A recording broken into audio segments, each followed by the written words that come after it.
Let's take a look at this problem. Ages of students at a college are normally distributed with a mean of 20. So the telling us mu is 20. And a standard deviation of 2. Of course, we assume years. Round to 4 decimal places for the answers below. Okay, A.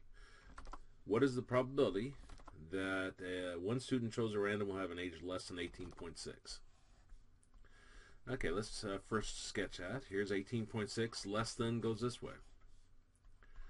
And we'll put negative E99 there. So this will be normal CDF. I'll abbreviate it.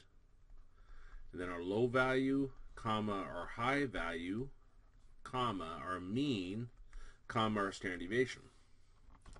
Now here we're talking about one student.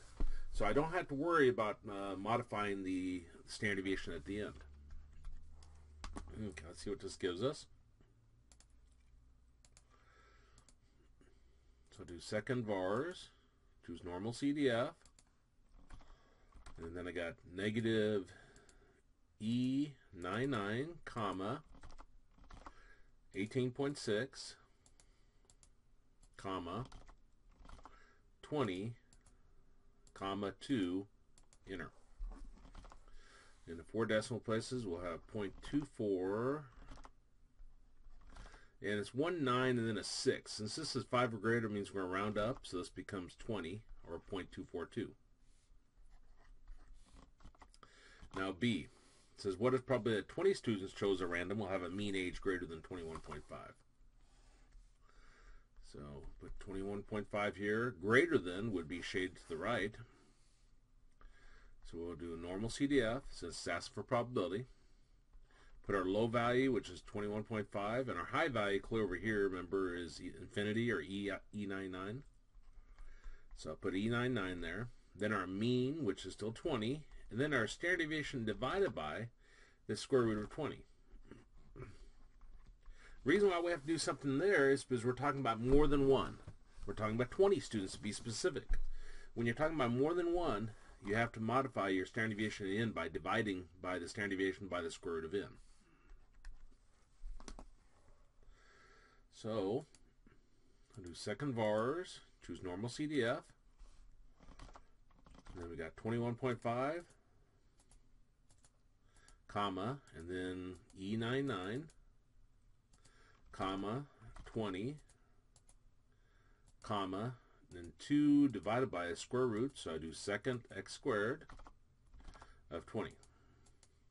And press enter. Okay, well this gives us 3.981 and E-4. Now remember, this is scientific notation. This says 3.981 times 10 to the negative 4, which means we move our decimal place 4 places to the left. There's 1, and then we need to add 3 zeros. 3981. Now I want to round it 4 decimal places, and since this is a 5 or greater, we're going to round up. So this becomes 0.3 zeros and then a 4. Now C. It says, what is probably that 40 students chosen at random will have a mean age between 18 and 19? So we got 18 here and 19 here. Between is shaded in between. So it'll be normal CDF, 18, comma, 19, comma, our mean, which is 20, comma, and then our standard deviation divided by the square root of n. And the reason why we do square root of n is because it's more than one. We specifically got 40 students. Well, let's see what this gives us. Second vars, and we'll choose normal CDF, and then 18, comma, 19, comma, 20, comma, 2 divided by the square root, so second x squared, of 40. And then I'll press enter. And that gives us 7.83 E-4. Okay, again, that scientific notation that says move your decimal point 4 places to the left. So we're going to have point and then 3 zeros and 783. We're rounding it to 4 decimal places. Since the next decimal place is the 8 is 5 or greater, it means we're going to round up. So we increase this 7 by 1.